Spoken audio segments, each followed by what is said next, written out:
Well, curriculum in Australia has always been controlled by the states. So we've had really quite a significant development in that we've moved to an Australian curriculum for all subject areas, and health and physical education now has a national curriculum instead of only a state one, so only a Queensland health and physical education curriculum in New South Wales. However, it was not one of the first ones, so other subject areas such as maths and science have had a national curriculum since 2011. We've had an unofficial or an unsigned off national curriculum since 2013, and what that means was that the curriculum writers developed this new national curriculum, but it wasn't approved by the Federal Minister of Education. It has now been approved, but in the meantime, all of the states have still developed their own version of the Australian curriculum for their state-based education systems. So in my state, in Queensland, there's the Australian curriculum available for use, which private schools are using it in their own format. In other independent schools, state schools or government schools have to use the Queensland version of the Australian curriculum. So what we have right now is a version 7 that is the unofficial curriculum that the Queensland curriculum is based on. We have version 8 that is the signed off version that only happened very recently. So there are multiple curriculum documents or texts, if you want to call them that, that are informing the way that health and physical education teachers are teaching health and physical education in Australia.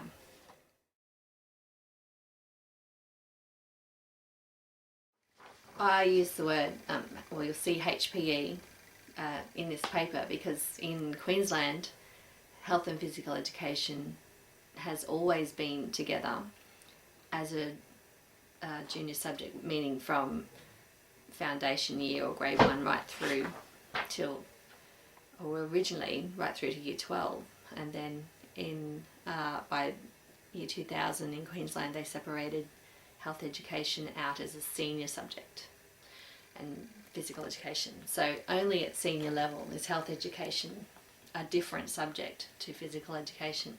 So for all those earlier years, health and physical education is one subject, and I think ideologically it comes out of a time when there were lots of debates in the literature around the fact that health and PE don't need to be artificially separated, as health is theory and PE is movement. I remember David Kirk writing a lot about that in the 90s. So it was, the people who've worked in curriculum in Queensland have always argued that health informs movement and movement informs health, and they are linked. They're not actually different subjects, whereas in other states in Australia they are different subjects. So this paper talks about HPE, and that's a uniquely Queensland focus, to have a combined subject.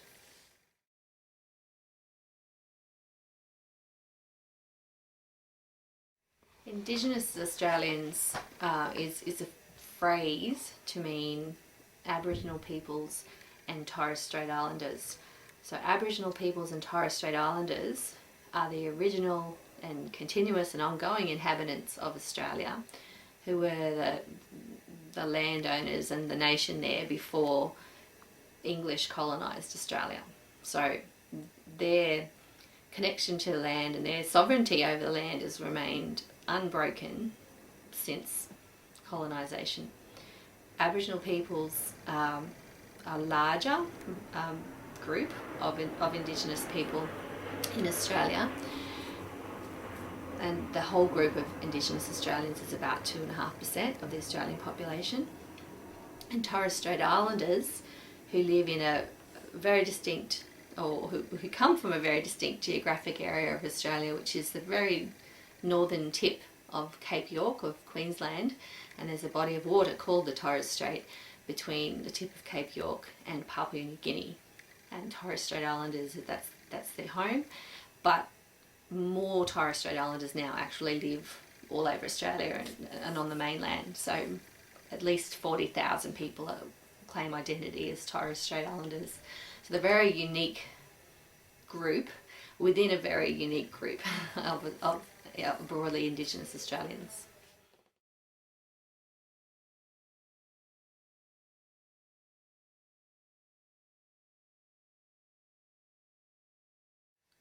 Education policy in Australia in regards to Aboriginal students and Torres Strait Islander students views them through the lens of being deficient, that there is something wrong with them, their family, their culture, what they bring to the school that impedes their progress through schooling. So this position of lack is the starting point for a lot of education policy, and therefore the launch pad for curriculum decision making. Something's wrong with the student. The schooling system has to fix the student. So what it does then is positions the student as not being a knower, not bringing knowledge with them to the school setting, or whatever knowledge they have from their cultural background isn't worth anything in the Australian schooling system. So it's the job of the Australian schooling system to replace whatever cultural knowledge they have and fill it up with white hegemonic curriculum.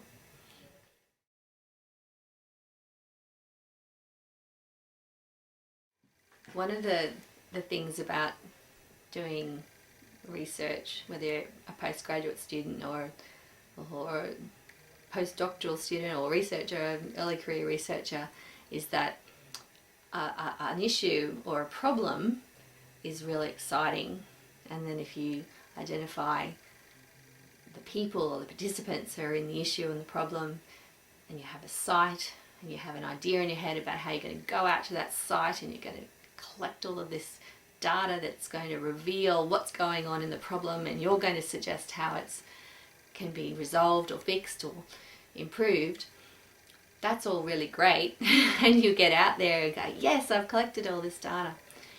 But if you haven't started with a robust theory to begin with, when you try to explain what's going on, you don't have the words to do it. You have everyday words, you have lay words, and yet you think, I'm not making any sense, I'm not getting anywhere with this. So when you start with a really robust, and what I mean by robust is something that someone has taken a lot of time to explain the terminology, show where it came from, perhaps they've laid out their own research pathway to come up with a model or a framework. It develops a common language for describing the same things that you want to describe. And not only that, if it's one that's well used by people all around the world, or even in your own country, you've got an audience of people who know what you're talking about. So, for example, by using Basil Bernstein's work, and in particular I used the social construction of pedagogic discourse and looked at how policy gets recontextualized into curriculum decision making, there are lots of people all around the world who also understand that framework and have perhaps taken it and adapted it and used it in different ways. So we're not all doing exactly the same thing. But now what it means is that you can read something that someone else has done using the same framework and go, yes, and you can get excited by what that theory looked like when someone else went through their data and they analysed it. And then you can see how they unpacked that terminology, and then you can do that, and you can take that theory and you can unpack that terminology, and you can say, here's how pedagogic discourse is recontextualised in schools with Indigenous Australians as the majority student, and compare it to someone who did something like that with schools with high ethnic minority student enrolments in other countries. And you're now talking to each other as an academy. So if you don't have, sometimes you can retrofit a theory to data, and I'm sure lots of us are guilty of doing that, but you'll kick yourself. You'll go, if I had read this first, or if I had agreed on this framework first, I would have known to ask that or collect that or get this. So And while that's inevitable in any research journey, it certainly makes sense to be having an idea in your head and what excites you about your research, with a little voice in the back of your head going, and I'm really interested in this framework, and that's shaping what I'm looking for.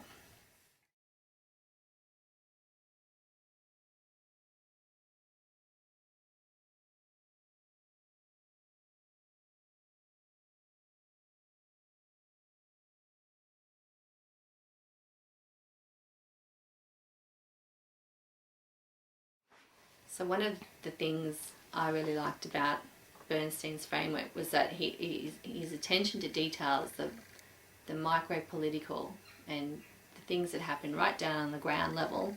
So he's interested in everything, right from macro right down to the micro level.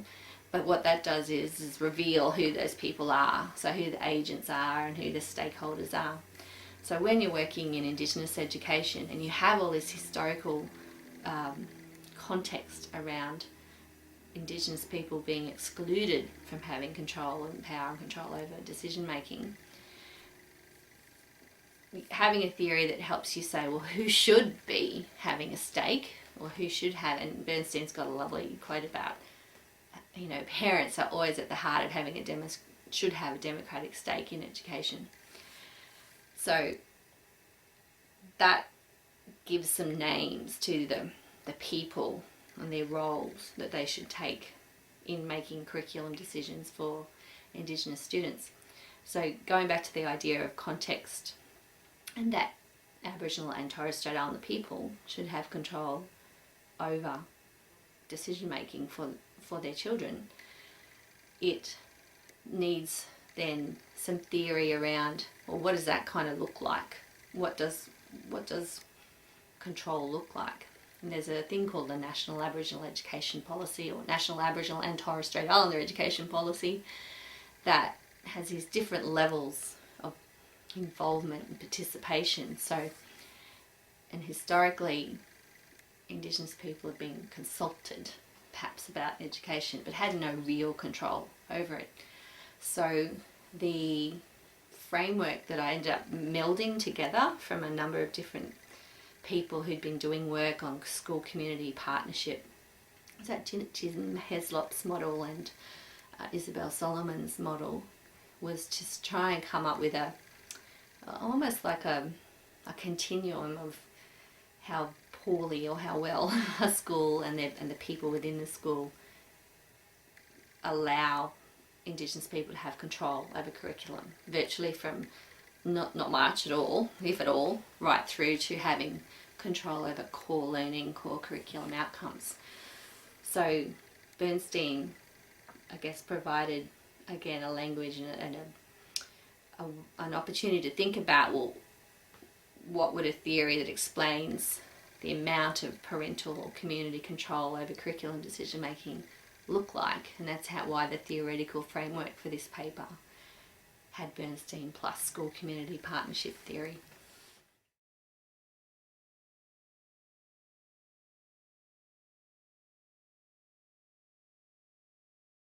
Who's making the decisions for Indigenous students in general, or particularly in health and physical education?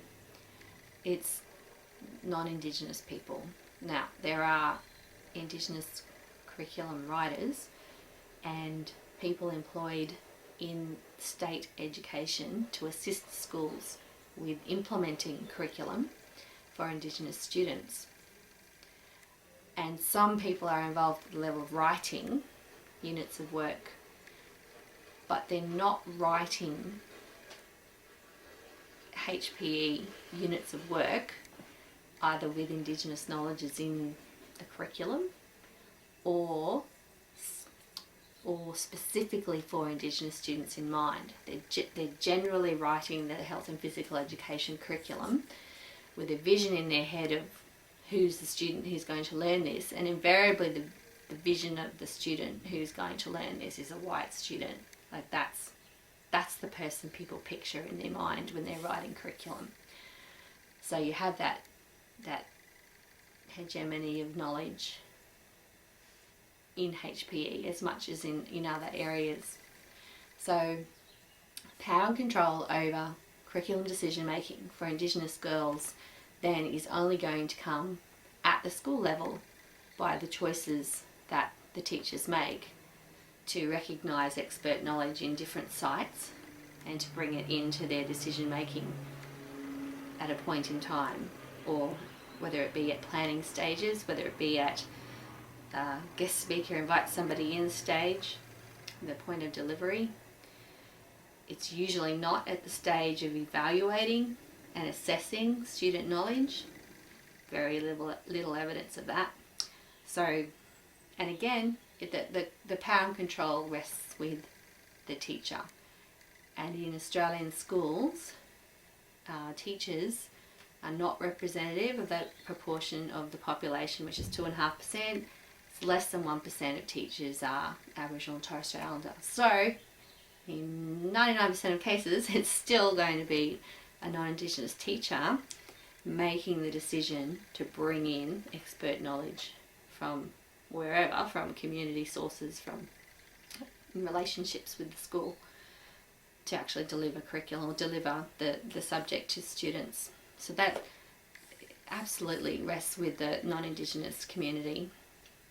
So what that means is that, so number one, the fact that Indigenous peoples in Australia are a very small minority, their inclusion in those power and control mechanisms is near impossible, because there's just not enough teachers to go around to have that kind of sphere of influence across all of state schooling.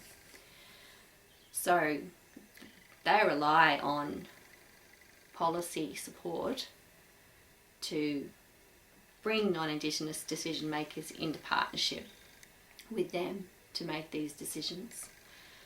And even though, you know, that kind of policy level support for Indigenous control over decision making has existed since the 1990s, it's like any policy document. Got to read it, you got to know what's in it, and people have to, you know, follow up with it. And that power and control still rests with non-Indigenous Australians.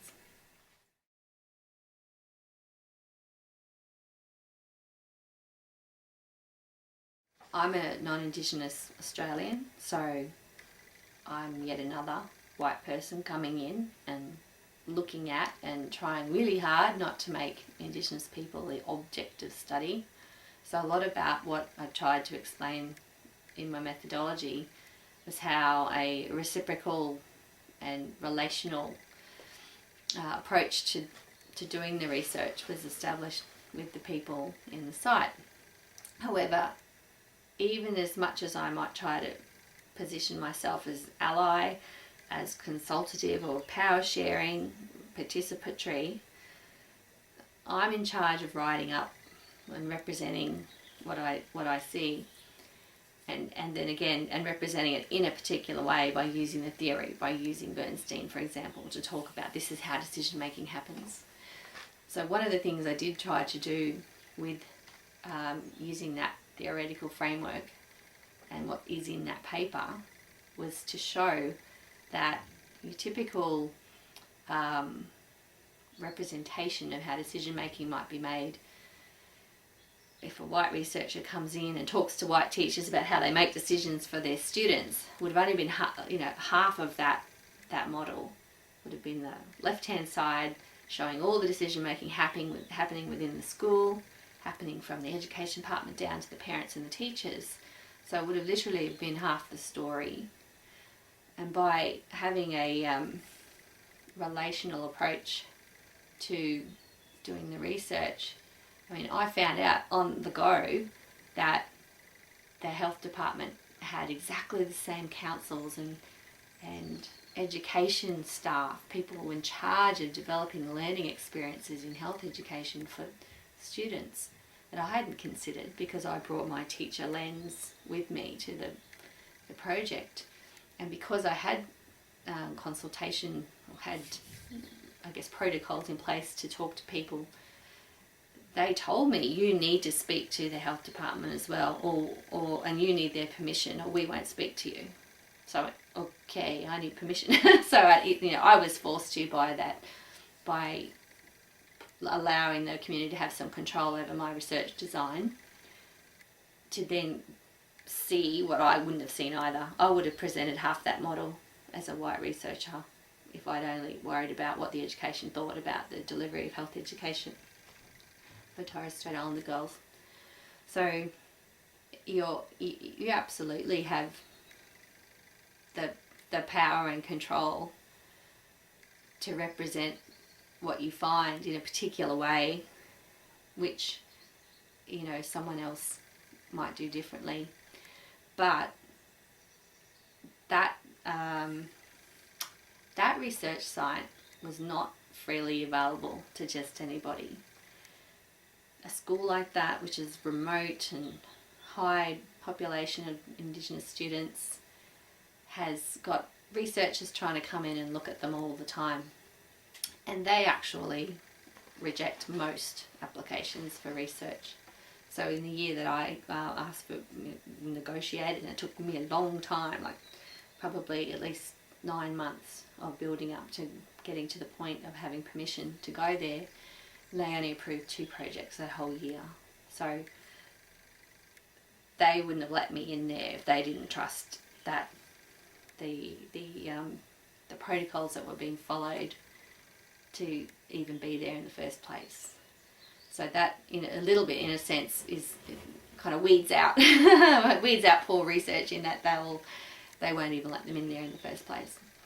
But then once they do hand over that trust for you to come in and try and tell that story, then I think being as open and explanatory of your role and all of the biases and positions that you bring to it is the best way to move forward in telling that story.